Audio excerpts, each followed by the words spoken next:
அம்மியில் அரைத்து மஞ்சளாய் நினைத்து கண்ணத்தில் குழைத்து ஜீவனை ஏன் எடுத்தாள்?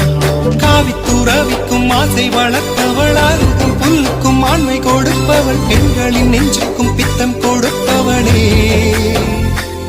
ஓஹோ, தெரிந்த பாகங்கள் உயிரை தந்திட, மறைந்த பாகங்கள் உயிரை வாங்கிட, ஜனனம் மரணம் ரெண்டும் தருபவளே. மின்னலை பிடித்து மேகத்தில் துடைத்து பெண் என்று படைத்து வீதி